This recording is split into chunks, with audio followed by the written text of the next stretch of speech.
Welcome everybody. It is episode 6, and it is risers and fallers today. Flying with us today, we've got DC back from USA. How you doing, DC? Yeah, all good, mate. Just not on the game, in the game. Yeah. I mean, that just added a new dimension to our podcast. And Martinez, how you doing, mate? Yeah, not too bad. Just about recovered from the World Series. Let's move on quickly. Wow, Commiserations. I did notice that there's no Blue Jays banners or anything behind today. They've been retired for the season in glorious failure, but failure nevertheless. Yeah, what you got there. At least you got there, right? Yeah, got there. Had chances to win it. You expecting that at the start of the season? Pardon, sorry? You expecting that at the start of the season? No, God, no. Exactly. Everybody predicted we'd be bottom of the division. So the fact we made Game 7 of the World Series is something else. But, and you were so close. That play, that slide in. So close. There were just sliding doors moments that could have changed it all. But it is what it is. Well, let's gloss over that. Apologies. So let's talk about what we're going to do today. So we've got some fancy basketball stuff today. We're going to look at our weekly Red Dot League, see what's going on with those matchups. And we're going to look at a rookie ladder, see how all our rookie selections are going. And then we're going to move into some FPL. Going to look at the original draft that we did, maybe look at some players where their stocks risen or their stocks have fallen.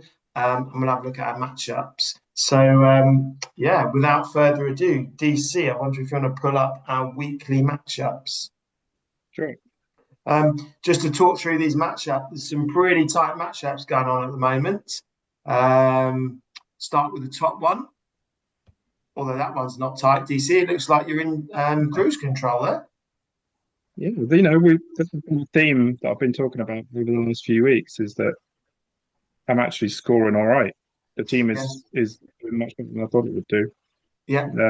Whether Digglers has got something tucked up his sleeve, I don't know. But so far, so good in terms of where we're at this week. Not too many injuries this week, which is helpful. Always. Just have a quick look inside there. So notable changes. Garland's back, so he came back off the IL. Yeah. First game did almost nothing. Second game back where you want him to be, 42 points. Yeah, strong. Yeah, so he looks back, which is great because that fills out the second sort of like if I was picking my strongest team, he'd be one of the point guards then. This guy's doing pretty well. I'm going to come on to rookies in the pink, but yeah, the nipple on nipple. So did you say, Rich? The added bonus is that Garland hasn't had too much of an effect on Donovan Mitchell from my perspective as well. So if those two can coexist in the Cleveland backcourt, then we'll both be happy. Yeah, I mean, you're hoping that maybe Garland is providing the assists and that allows Mitchell to actually score more, probably. It's probably going to be the mix, isn't it? Yeah. Let's hope so. Sort of move into more of a shooting guard role. Yeah. But yeah, Nipple there, 83, so he's leading all of these guys around him, nearly outscoring Mobley there. Mm. He's had a great start, by the way, Mobley. I don't know if you've really noticed, but he's a bit under the radar. He's having a great season. What's his current ranking? Rank 12.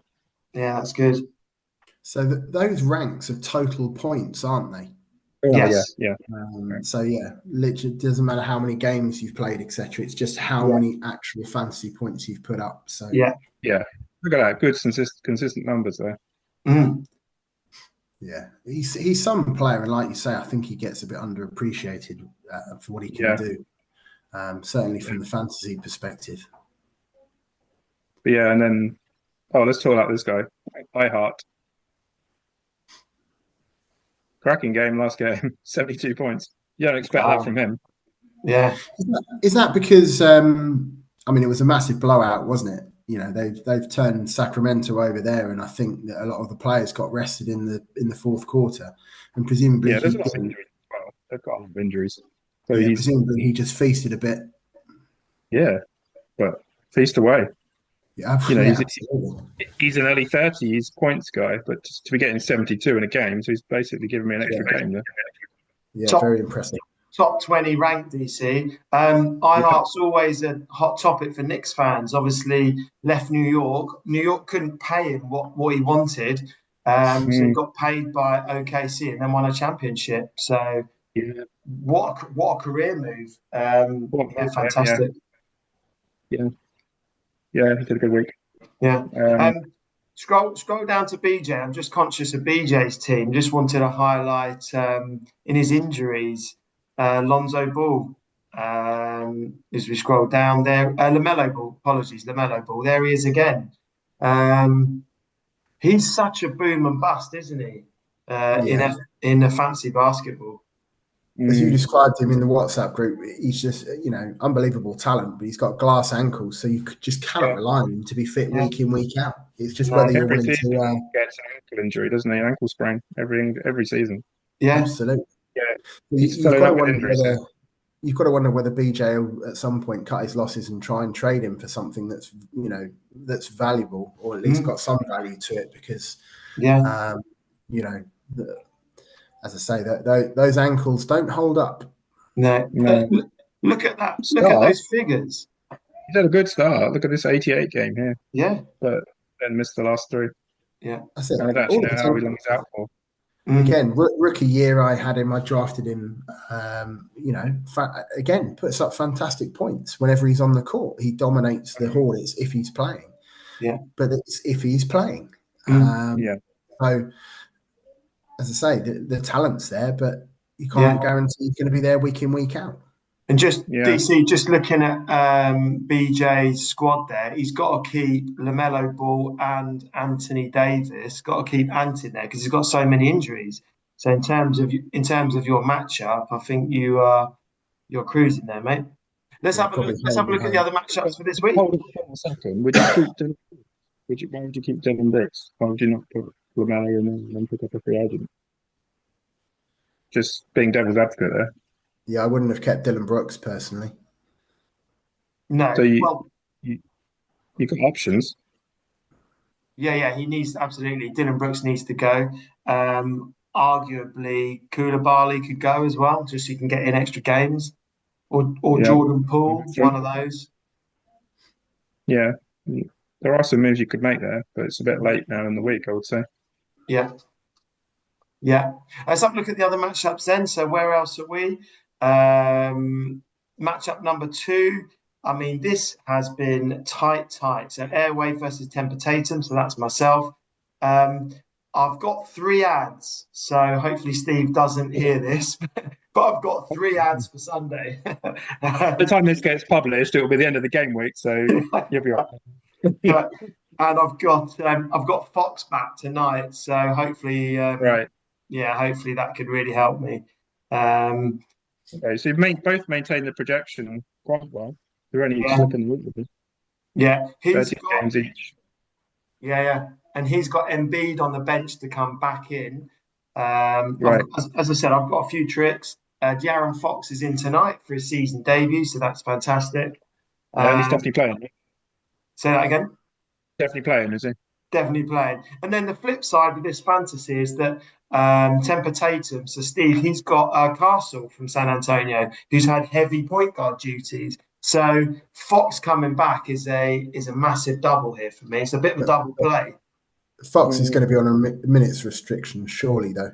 Yeah, but he's going to take the ball out of Castle's hands, right? So a bit more for sure. Yeah, so it's a bit of a double play for me. Big Sergi. choice. Look at that. Yeah.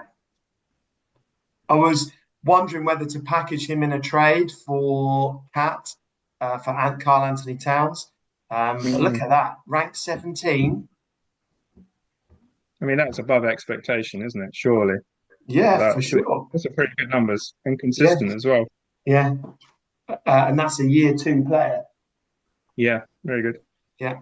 So that's my squad. I'm going to hopefully hold on. As I said, I've got 3 outs to use.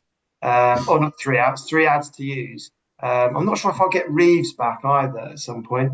But I think he's missed this whole week now. Might get Bam back. what would you actually do with your ads, though? I mean, if you look across that squad, there's not that many that you'd change, is there? Well, Ryan Dunn, he can go. CJ McCollum, he's going to go. As And in, like, for tomorrow, you mean? yeah, for tomorrow. Yes, they'll play their Yeah. games tonight, and then I will be sending them Yeah. out tomorrow. Yeah. Yeah, so those two primarily. Potentially Kaminga. Kaminga's all right, but in terms of building, a championship squad, he's not going to be around. So, and again, I think there'll be a few of us, myself included, who are going to be looking for extra players on Sunday. So it might be slim pickings unless you get to the players first. Yeah, I've done one today who gives me an extra game this week, but he also plays on the good days next week. Yeah, nice. So this guy here, Jarvis Walker. Yeah, he's an okay player. He's not fantastic, but he's a steady low 30s. Yeah. I'll take that. Okay. Moving on next week. That's pretty tight between Darren and Ben. That's a really tight matchup, isn't it? I didn't realise that was so close. Yeah. Now that we've sorted out the illegal rookie situation, not rookie, I mean homegrown player rule. So yeah, I just saw that you dropped in on the WhatsApp. You mentioned John Collins for a trade. BJ's gone straight for the trade as well.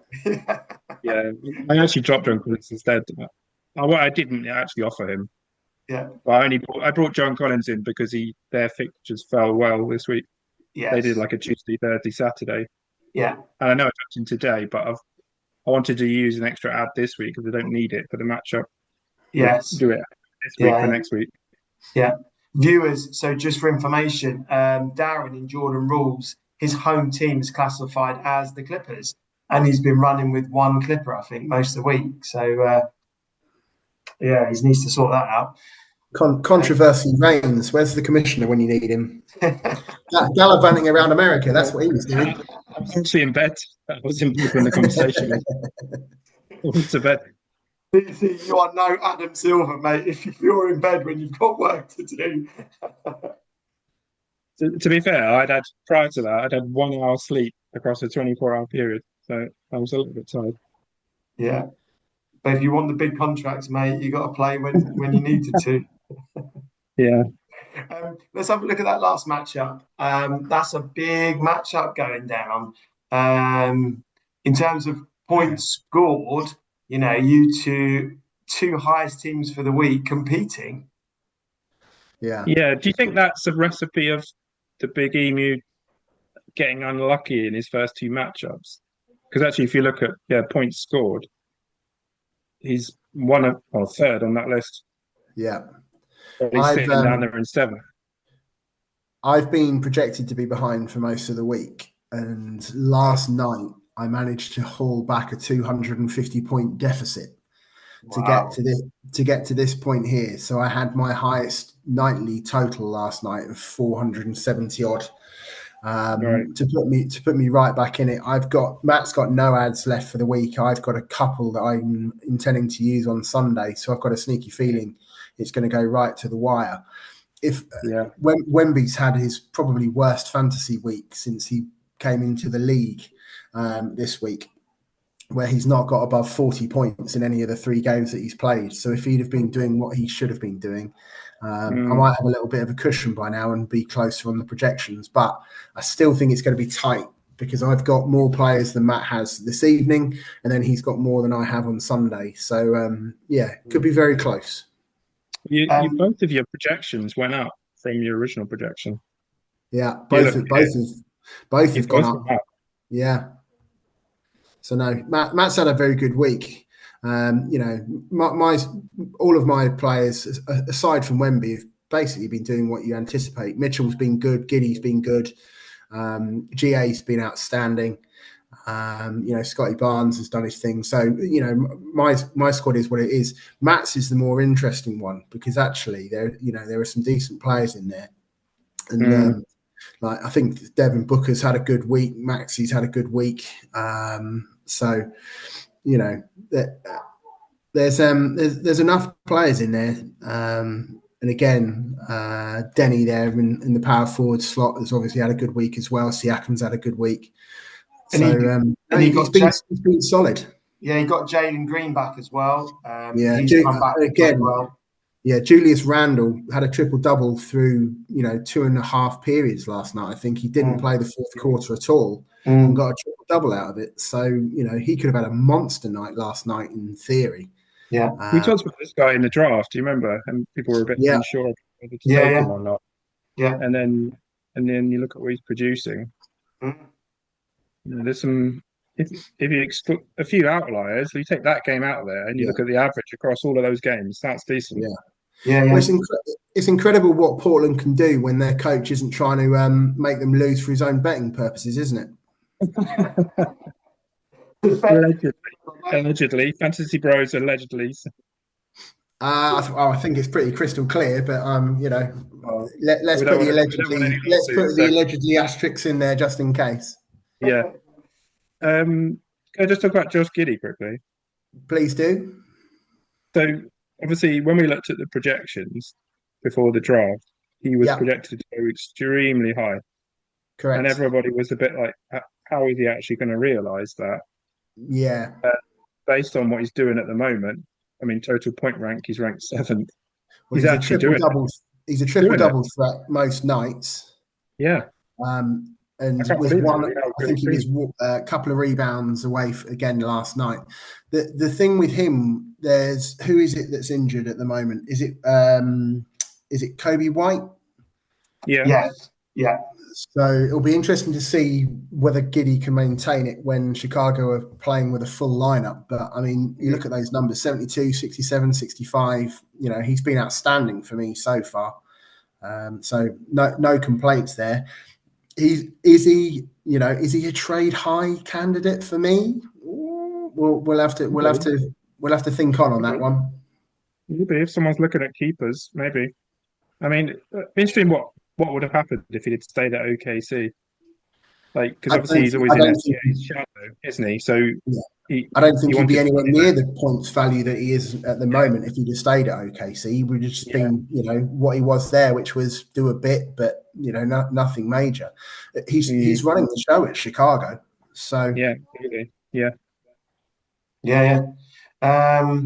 So tight matchups. DC, can you just show us the overall standings? So let's see where we currently stand. Richie with his Raptors at the top with the Digglers just behind. Airwave and Neen Stars tucking in behind. So all to play for. Very early. But I'll take a win and a Raptors loss this week. I might still be ahead on points though, so I'll still be ahead of you in the league. Well, I'll take level. I'll take level. Rich, with Wemby having such a bad week, any thoughts of putting him on the trade block? No, and no again. Okay, all right. Just wondering. Giannis, what about him? You've asked about Giannis or not? Yeah. No. Giannis is quite happy where he is. I jokingly put it in the WhatsApp group about trading Wemby. I think I'd have to chop off both legs and both arms if I decided to do that. So you could do it for 10 for 1, maybe. He's having a bad week. I mean, you could argue that the NBA has worked out how to try and defend him, but obviously now that's up to him to work out how he's going to deal with that. And De'Aaron Fox might be a big part of that, because if you're double teaming, triple teaming Wemby, he's going to try and find Fox, isn't he? So it could be advantageous for us both. Yeah, absolutely.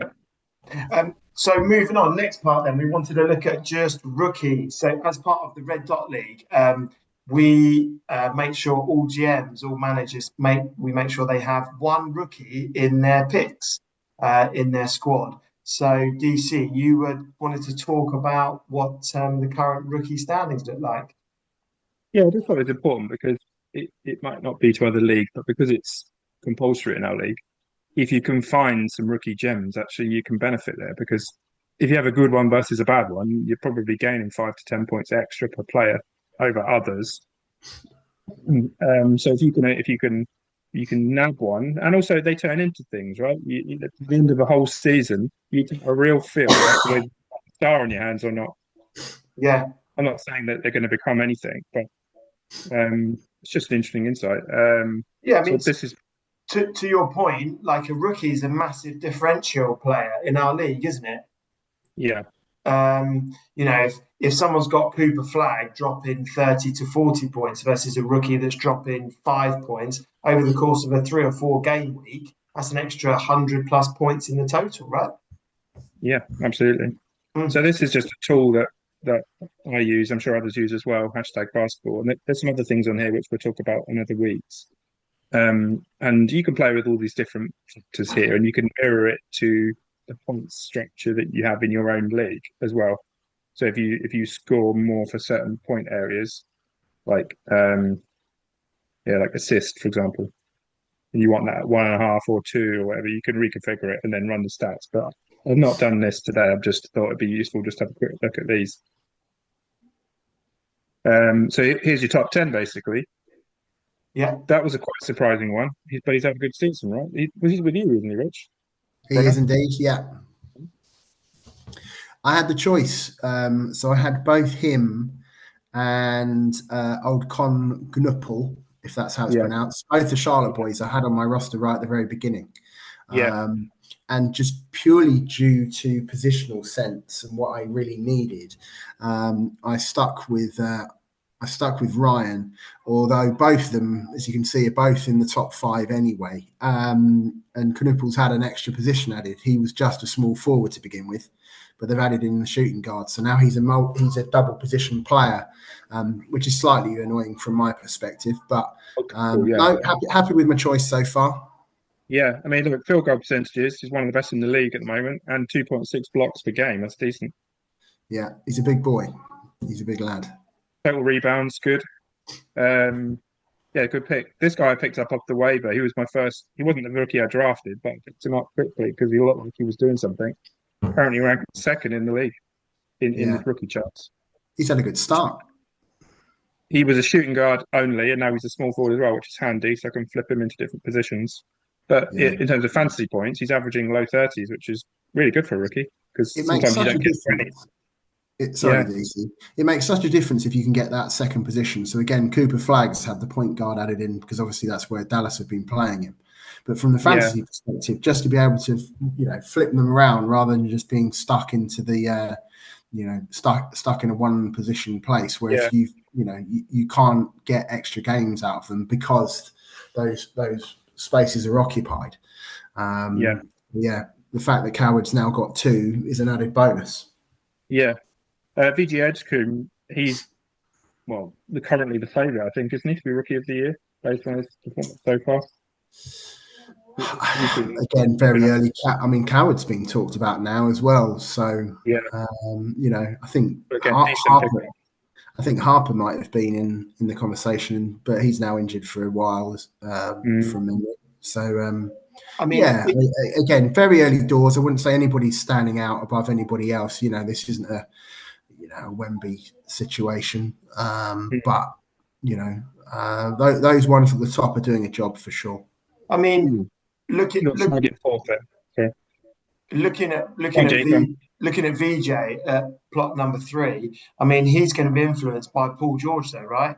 When Paul George gets fit, if you look at his minutes per game, so he's on 38.6 minutes a game. Once Paul George is fit, from a fantasy value, like he's going to start scooping up a lot of those minutes, I would have thought. Yeah, it's a lot, isn't it? Yeah. That's a lot of minutes for a rookie. If you look down that list, I mean, Cooper Flags, he's behind him, and you'd have thought Cooper would be right there. Yeah, it's quite a nice tool though for looking at what they're doing and what areas they're good at. Yeah, for sure. Yeah. All right. So if you look at like Howard's a good shooter, for example. Yeah. 3-point shooter. Con Knuppel. Who's your rookie, G? Is it it's Trey Johnson, isn't it? Trey Johnson, yeah. I'm kind of in 2 minds whether I try and flip and try and pick someone else up. If you look at minutes per game, he's on 26 minutes a game, which for a rookie is decent.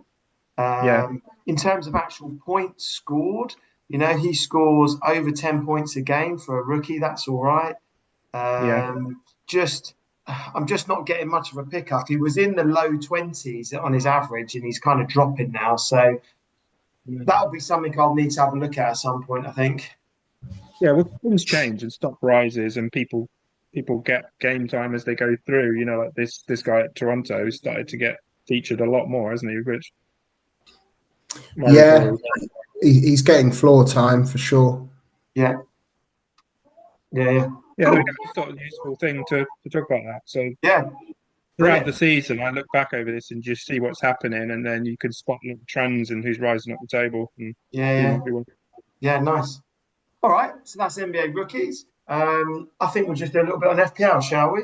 What we wanted to talk through with the FPL and the draft, and it's one of the features that we love about this game, is that you have a draft night, and on that draft night, you're all selecting players. What number pick did you get? We operate on a snake drafting principle. So if you've got pick 1 in the first round, you get a much lower pick in the next round. And it's always interesting to look back at these draft rankings, see where players were taken, and then have a look at their point score and see what's going on. Richie's going to do some work on players where their stock's rising, and there might be a few in there with some stock falling.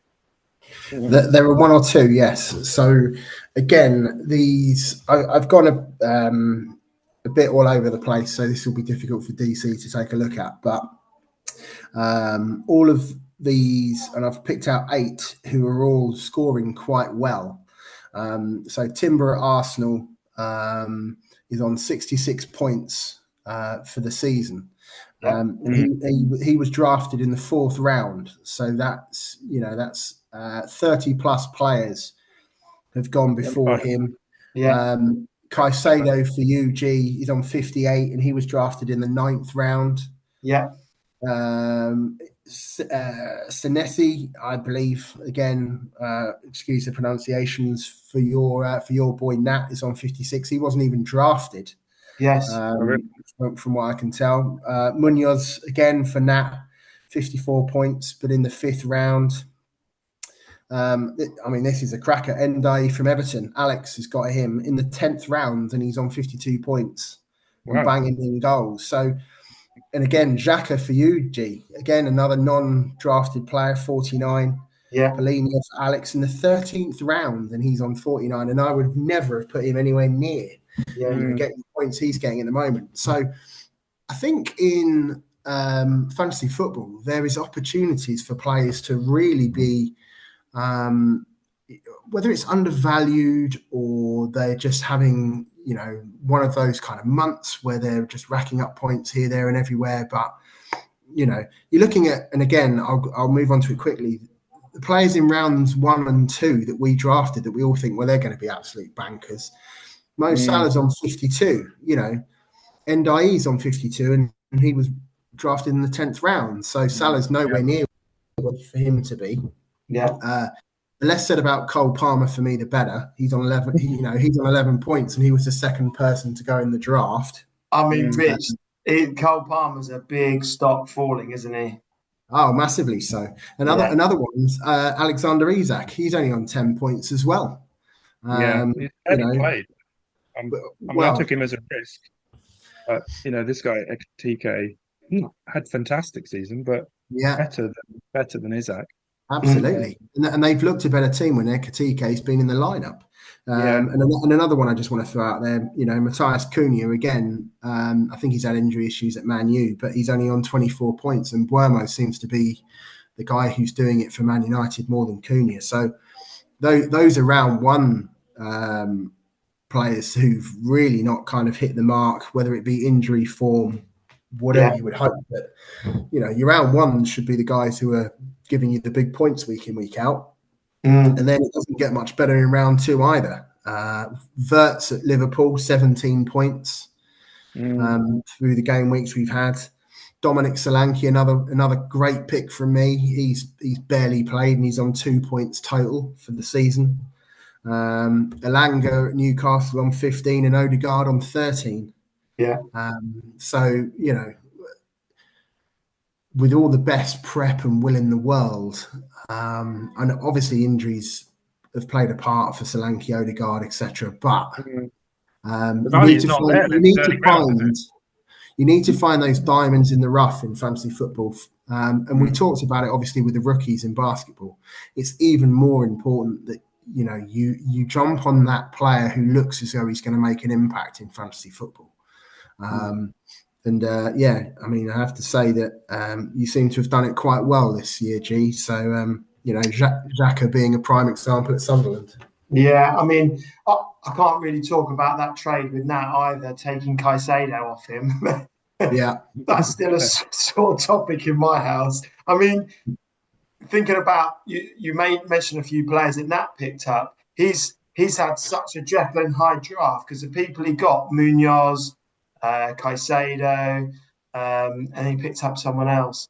And then on the flip side, he got Wirtz, with one of his top picks, and he was just pulling his hair out that he can't turn this around, Well, I've offered him enough players to take Wirtz off his hands, in the theory that Wirtz is going to get better, but he's turned everything down so far. So yeah, I'll keep plugging away. Yeah, you just glossed over the fact there that Rich gave G a compliment, and it just went by without any comment whatsoever. So I'm just calling it out. I mean, one a show's allowed, right? one and done. One and done. There we go. Right. Bruce, I think that's probably the first compliment you've ever given me. Yeah. Can we talk about Semenyo or not? Can we talk about Semenyo? Yeah. Go on. I think we did the last time, but feel free. Let's talk about him again. Round four pick, 75 points. Yeah, correct. Absolutely flying.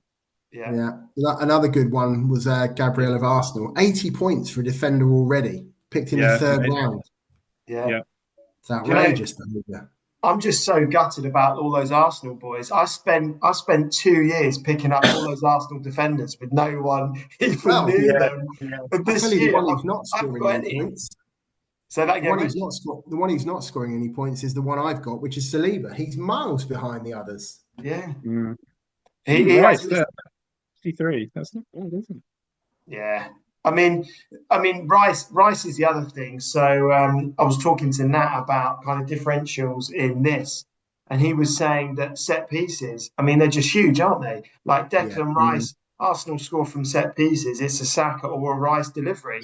So Declan's assist, he's up at 63 points, so he'll get assists for his set pieces, and then obviously with the addition of defensive contribution points this year, Declan Rice has gone from a third or fourth ranked midfielder in your team to probably a second or a third rank, isn't he? Yeah, the defensive contributions has added more to it than I thought it would, to be perfectly honest. Yeah. It's a really good addition, isn't it? I like it. Yeah.